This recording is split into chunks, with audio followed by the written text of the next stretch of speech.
Assalamualaikum warahmatullahi wabarakatuh. Selamat pagi anak-anak. Berjumpa lagi dengan program pembelajaran jarak jauh, mata pelajaran Pendidikan Agama Islam dan Budi Pekerti, kelas 9 semester 1. Kali ini kita akan belajar pada tema meyakini hari akhir, mengakhiri kebiasaan buruk. Untuk mengawali kegiatan, mari kita membaca basmalah bersama-sama. Bismillahirrahmanirrahim.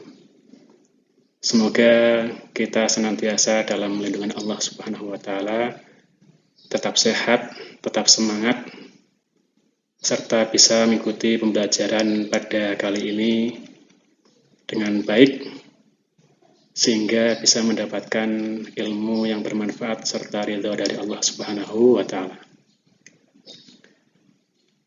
Baik anak-anakku sekalian,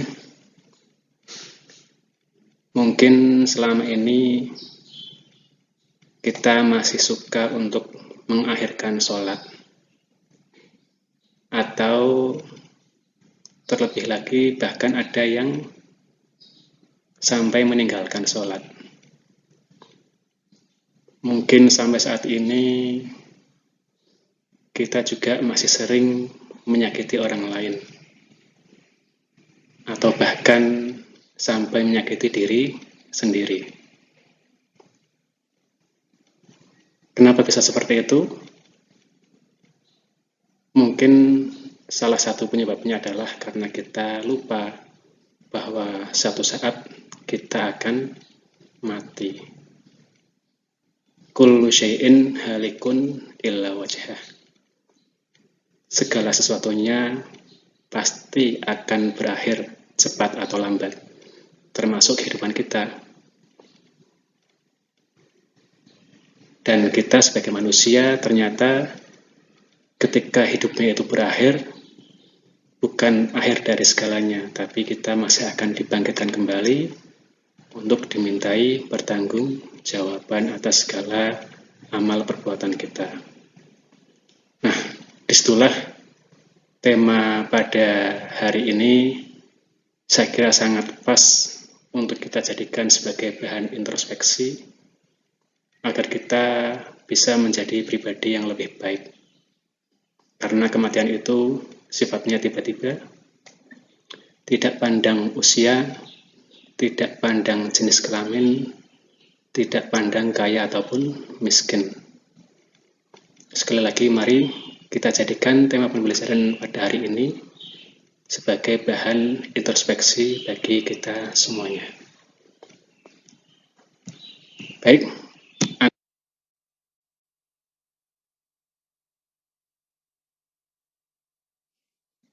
sebelum masuk ke materi, saya akan menjelaskan terlebih dahulu tentang kompetensi dasar atau kemampuan minimal yang harus kalian miliki setelah pembelajaran pada hari ini.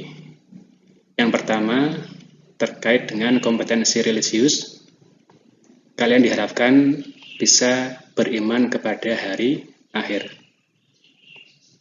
Kemudian kompetensi yang kedua terkait kompetensi sosial. Kalian diharapkan bisa menghargai sikap mawas diri sebagai implementasi dari pemahaman iman kepada hari akhir.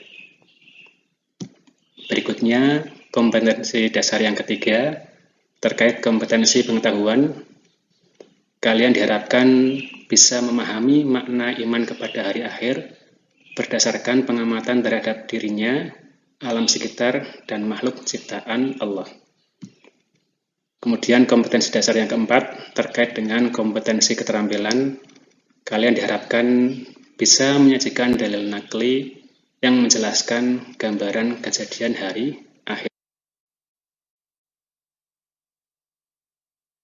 Tujuan pembelajarannya yang pertama adalah bisa mendeskripsikan pengertian iman kepada hari akhir dengan benar. Bisa menunjukkan dalil iman kepada hari akhir dengan benar. Bisa menyebutkan macam-macam kiamat dengan benar. bisa menjelaskan kehidupan yang dialami manusia setelah hari kiamat dengan benar, bisa menjelaskan hikmah beriman kepada hari akhir dengan benar, dan yang terakhir bisa berperilaku mawas diri sebagai implementasi dari pemahaman iman kepada hari akhir dengan benar.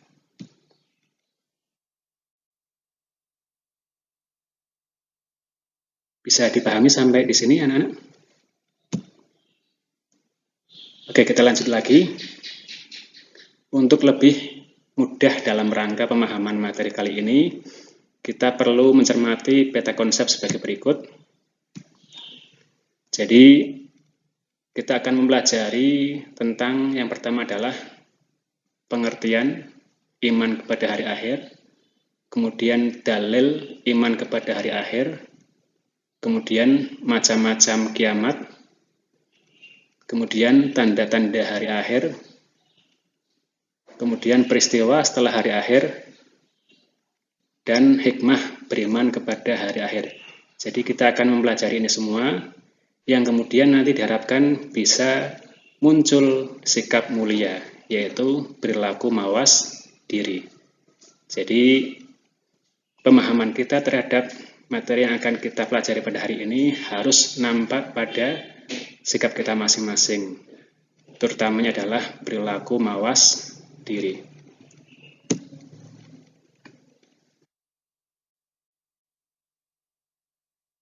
Kita lanjut ke materi. Yang pertama adalah iman kepada hari akhir, anak-anak. Pengertian iman kepada hari akhir ya. Di sini ada dua kata, ada iman dan ada hari akhir. Yang pertama adalah iman. Pengertian iman mempunyai dua pengertian. Yang pertama adalah menurut bahasa. Iman artinya adalah percaya atau meyakini. Jadi iman menurut bahasa adalah percaya atau meyakini. Kemudian pengertian yang kedua adalah pengertian menurut istilah atau pengertian yang lebih detail lagi. Istilah iman di sini maksudnya adalah meyakini dalam hati, membenarkan dengan lisan, dan mengamalkannya dengan anggota badan ya. Jadi letak iman itu adalah di dalam hati, kemudian lisan kita menguatkan dengan membenarkannya, dan anggota badan kita menunjukkan tentang iman yang kita punya itu. Kemudian pengertian hari akhir. Hari akhir bisa diartikan sebagai hari kehancuran dan hari kebangkitan ya. Yang satu hancur, yang satu bangkit. Karena apa? Karena di sini kita bisa pahami lagi pada pengertian iman kepada hari akhir. Tadi iman adalah percaya atau meyakini, hari akhir adalah kehancuran dan kebangkitan. Sehingga iman kepada hari akhir bisa kita definisikan sebagai meyakini bahwa seluruh alam semesta termasuk dunia dan seisinya akan mengalami kehancuran ya. Jadi kehancuran dulu. Dan manusia dibangkitkan kembali untuk menjalani kehidupan akhirat ya. Jadi dunianya hancur, kemudian manusia dibangkitkan kembali untuk menjalani kehidupan di akhirat. Untuk ilustrasinya bisa kita cermati. Ini adalah dunia. Kemudian dunia itu akan terbatas dengan keberadaan hari akhir, dan selanjutnya setelah hari akhir itu ternyata ada kehidupan akhirat. Jadi hari akhir itu bisa dilihat pada dua sisi ya. Jika dilihat dari sisi dunia, maka hari akhir adalah hari kehancuran. Ketika dunia telah menyentuh pada batas ini, hari akhir, maka dunia adalah game over ya, tamat ataupun hancur. Tapi ternyata hancurnya adalah merupakan awal dari kehidupan setelah hari akhir itu, yaitu kehidupan di akhirat. Sehingga kalau hari akhir dilihat dari pengertian sudut pandang akhirat, kebalikannya, yaitu hari kebangkitan. Karena manusia dibangkitkan kembali untuk menjalani kehidupan di akhirat. Sampai di sini bisa dipahami anak-anak? Jadi kalau dilihat dari sisi dunia, hari akhir adalah hari kehancuran. Sedangkan kalau dilihat dari sisi akhirat, hari akhir adalah hari kebangkitan. Sehingga hari akhir mempunyai dua pengertian dasar, yaitu hari kehancuran dan hari kebangkitan. Bisa dipahami ya anak-anak?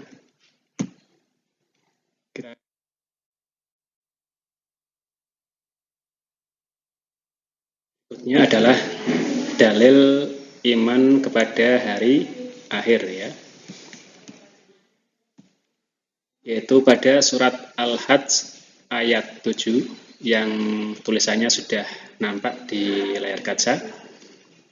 Mari kita baca bersama-sama. 1, 2, 3. Bismillahirrahmanirrahim. Wa anna as-sa'ata atiyatun la raiba fiha wa anna Allaha yab'atsu man fil qubur. Shadaqallahul azim.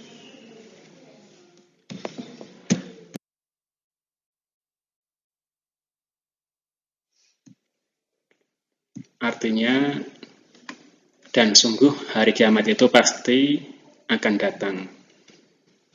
Tidak ada keraguan padanya. Dan sungguh Allah akan membangkitkan siapapun yang di dalam kubur. Ya. Jadi dari surat Al-Hajj ayat 7 itu ada beberapa poin. Yang pertama bahwa kiamat itu pasti akan datang. Ya. Tapi waktunya tidak ada seorang pun yang tahu. Ya. Kemudian setelah kiamat itu Allah akan membangkitkan kembali manusia dari alam kubur ya. Jadi setelah dihancurkan akan dibangkitkan kembali. Kita lanjut dulu.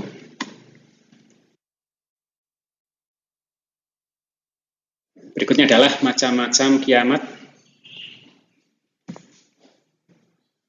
Hari akhir itu sering juga disebut dengan istilah kiamat anak-anak. Nah, kiamat ini ada dua macam ya. Yang pertama adalah kiamat sughra atau kiamat kecil.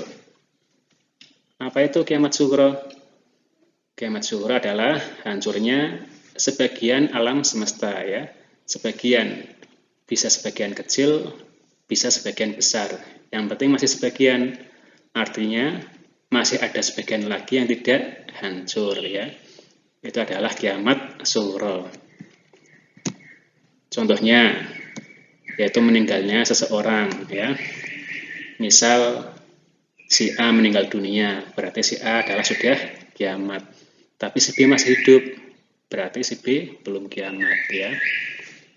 Kemudian bencana alam ya.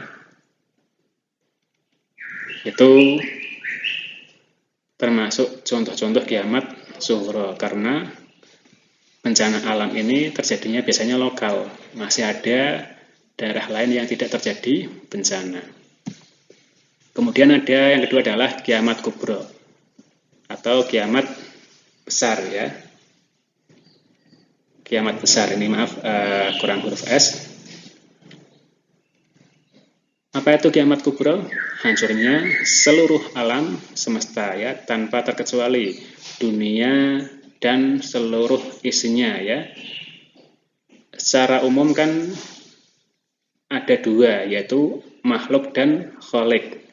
Makhluk adalah Allah dan alam semesta ini adalah makhluk ya. Jadi khalik adalah pencipta yaitu Allah dan makhluk adalah alam semesta. Maka kiamat kubra bisa diartikan hancurnya seluruh makhluk, hancurnya seluruh alam semesta, baik yang hidup maupun yang benda mati, baik yang nampak maupun yang gaib, semuanya hancur tanpa terkecuali. Contohnya apa? Berarti kiamat itu sendiri ya, kiamat yang sebenarnya, hancurnya seluruh alam semesta. Jadi itu macam-macam kiamat anak-anak. Ada kiamat sughra, kiamat kecil, hancurnya sebagian, dan kiamat kubra atau kiamat besar, hancurnya keseluruhan tanpa terkecuali. Sampai di sini bisa dipahami? Kita lanjut dulu. Nah, karena tadi dijelaskan bahwa kiamat itu pasti datang, tapi waktunya tidak ada seorang pun yang tahu, tidak ada makhluk pun yang tahu, maka Allah hanya memberikan tanda-tandanya saja anak-anak. Ya. Jadi kita bisa mengetahui kiamat itu sudah dekat atau masih jauh dari tanda-tandanya. Ada tanda kecil, ya. Ini ajaran Islam kurang diperhatikan. Kemudian perzinahan dilakukan secara terang-terangan. Kemudian mabuk-mabukan. Kemudian banyak fitnah. Sering terjadi bencana alam. Kemudian jumlah wanita semakin banyak dibandingkan dengan pria. Nah, kalau tanda-tanda kecil ini sudah muncul, berarti sudah warning ya, sudah peringatan, sudah lampu kuning ya. Tinggal kita nunggu tanda-tanda yang lebih besar lagi. Secara umum di sini sudah mulai nampak semua ya anak-anak pada masa kehidupan sekarang ini. Dari ajaran Islam yang kurang diperhatikan sampai jumlah perbandingan wanita dan laki-laki yang tidak seimbang ya. Kemudian tidak malu berpakaian setengah telanjang, itu sudah sangat nampak, sehingga bisa dikatakan sudah warning, sudah lampu kuning. Berikutnya adalah tanda besar. Tanda besar ini tanda-tanda yang semakin dekatnya hari kiamat. Yang pertama adalah keluarnya Dajjal. Dajjal itu adalah pembohong ya, sosok pembohong yang menutupi kebenaran ya. Jadi Dajjal itu sendiri secara bahasanya artinya adalah pembohong. Nah, bisa kita perhatikan bahwa ternyata kebohongan itu adalah sumber dari kehancuran ya. Berita-berita hoax, fitnah dan sebagainya yang terkategori pada kategori pembohongan itu merupakan benih-benih atau cikal bakal hancurnya alam semesta. Karena pembohong itu sendiri adalah julukan atau nama lain dari Dajjal. Kemudian Dajjal secara makhluk sudah banyak dijelaskan, yang misalnya bermata satu, kemudian pada dahinya tertulis kafar dan sebagainya.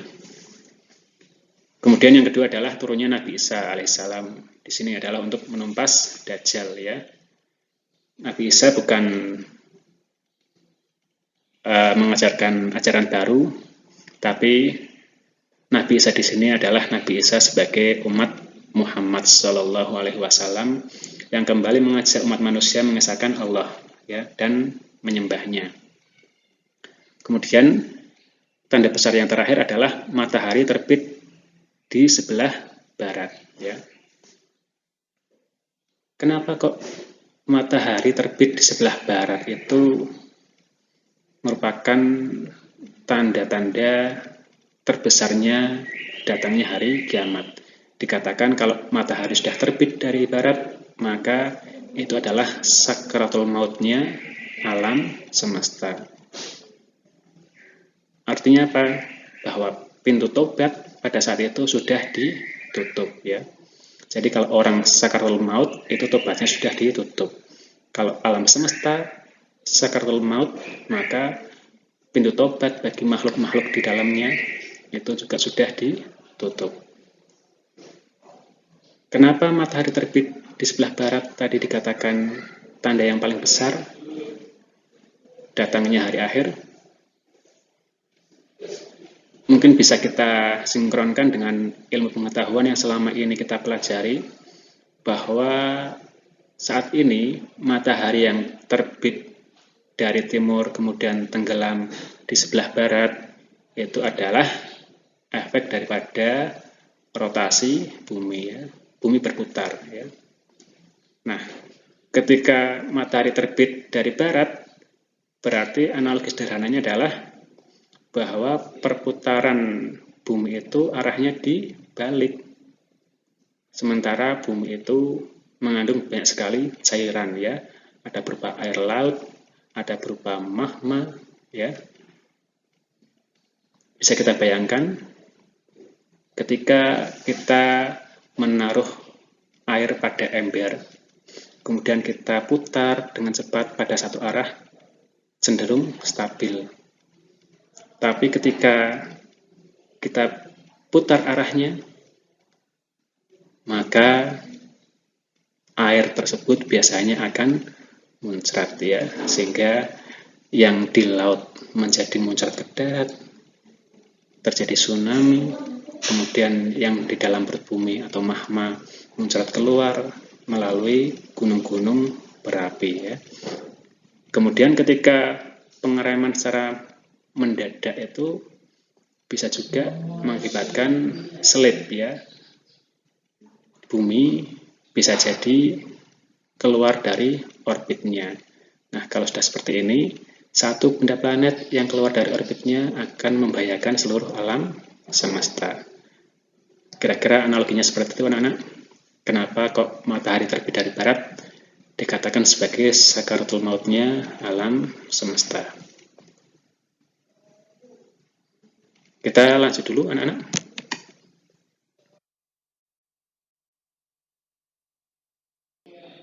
Berikutnya adalah peristiwa sesudah hari akhir.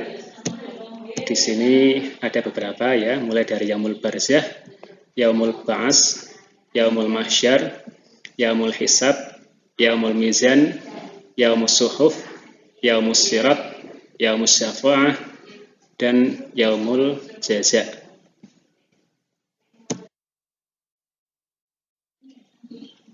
Yang pertama adalah Yaumul Barzah, atau hari di mana manusia berada di alam kubur. Jadi manusia yang meninggal dunia sebelum datangnya hari akhir, mereka akan menempati alam kubur terlebih dahulu, menanti masa dibangkitkannya manusia dari alam kubur.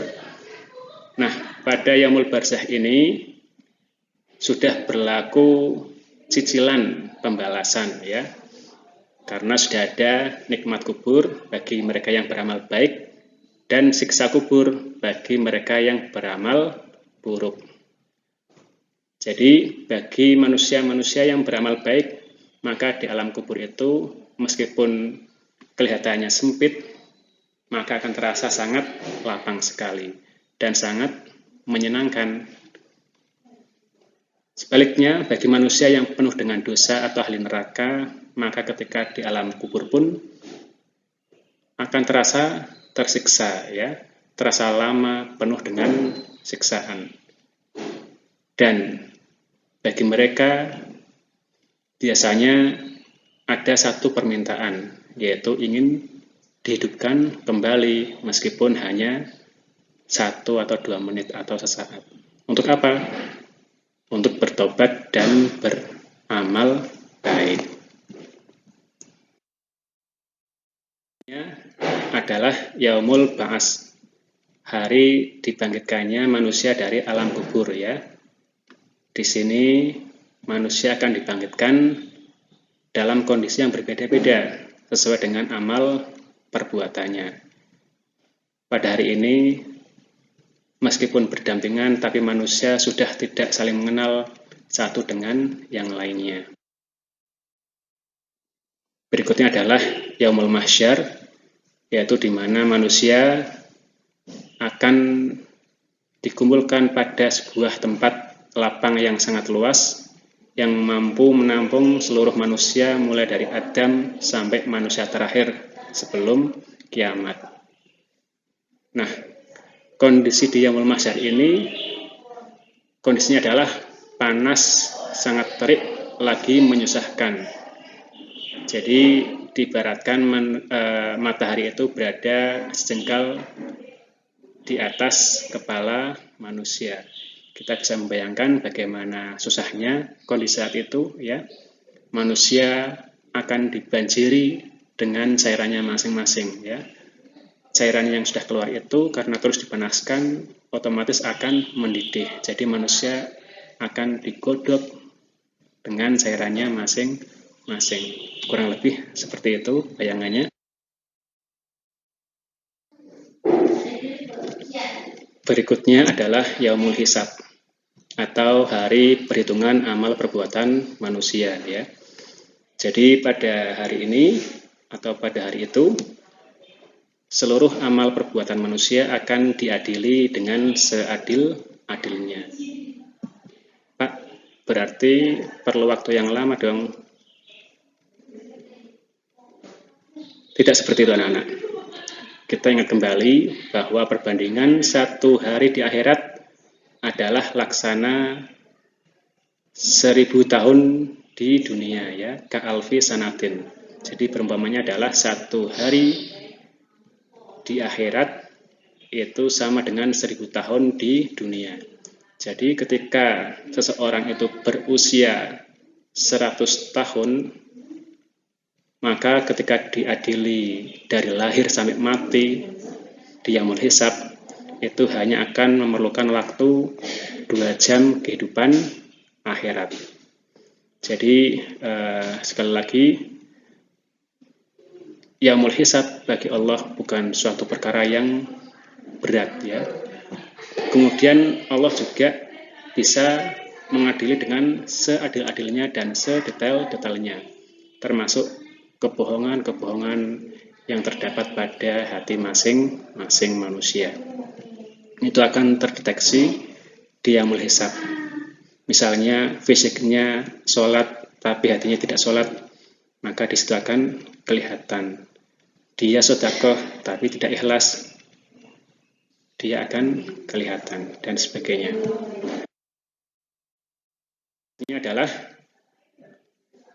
Berikutnya adalah Yaumul Mizan anak-anak, atau hari penimbangan amal perbuatan manusia. Jadi setelah dihitung, ditimbang, lebih berat manakah amal baik atau amal buruknya. Kemudian dilanjut dengan Yaumus Suhuf, hari di mana manusia menerima catatan amal perbuatan. Bagi yang ahli surga, mereka akan menerima catatan itu dengan tangan kanan. Tapi bagi ahli neraka, mereka akan menerima catatan amal perbuatan dengan tangan kiri. Berikutnya adalah Yaumus Sirat, hari di mana manusia meniti jembatan Siratal Mustaqim untuk menentukan nasib masing-masingnya. Dia jatuh ke neraka atau selamat sampai ke surga. Nah, Yaumus Sirat ini banyak sekali digambarkan perumpamaannya. Ada yang mengatakan bahwa besarnya jembatan itu laksana sehelai rambut yang dibelah menjadi 7. Kemudian panjangnya itu adalah 40 tahun kehidupan akhirat. Jadi sangat panjang sekali, terbentang luas. Sehingga secara akal itu mustahil untuk dilalui. Tapi sekali lagi, semuanya adalah tergantung amal perbuatannya masing-masing. Bagi yang ahli surga, mereka akan bisa selamat sampai ke surga. Dan bagi yang ahli neraka, dia akan jatuh ke neraka. Berikutnya ada Yaumus Syafa'ah, ya. Disinilah pentingnya syafaat, ya.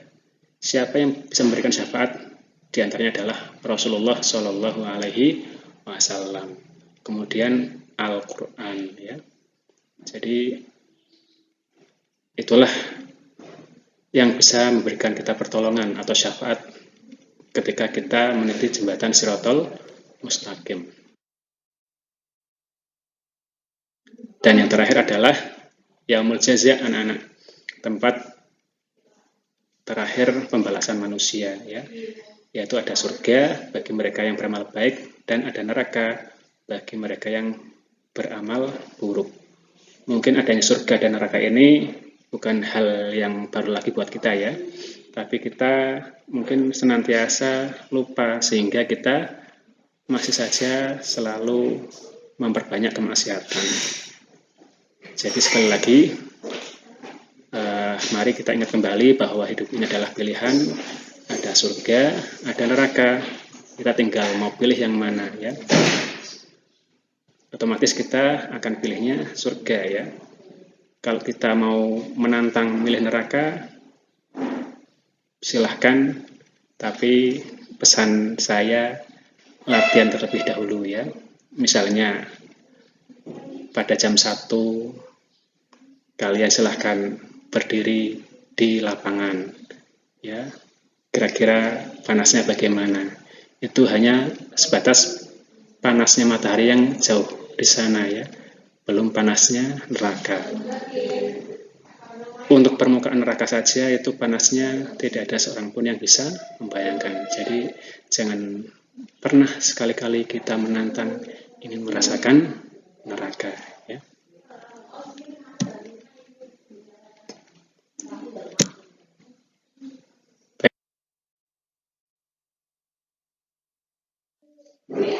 Berikutnya adalah hikmah iman kepada hari akhir. Di sini ada beberapa, ya.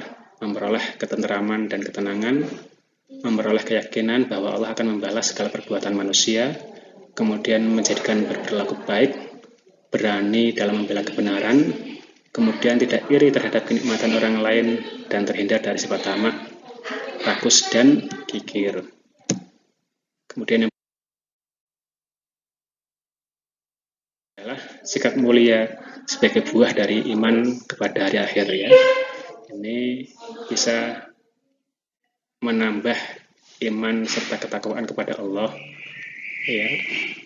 Menghindari perbuatan maksiat, hidupnya lebih berhati-hati dan lebih termotivasi untuk beramal dan beribadah. Demikian anak-anak untuk materi hari ini. Adapun tagihan ataupun tugasnya adalah silahkan kalian merangkum materi yang ada pada slide YouTube pada pembelajaran kali ini, ya. Kalian mulai dari pengertian iman kepada hari akhir, ya. Tadi di depan ada pengertian iman kepada hari akhir, iman apa, hari akhir apa, kemudian dalilnya apa, ya. Lanjut terus sampai ke yang terakhir, sikap mulia buah iman kepada hari akhir. Sampai di sini semoga bisa dipahami. Saya akhiri, kurang lebihnya mohon maaf. Assalamualaikum warahmatullahi wabarakatuh.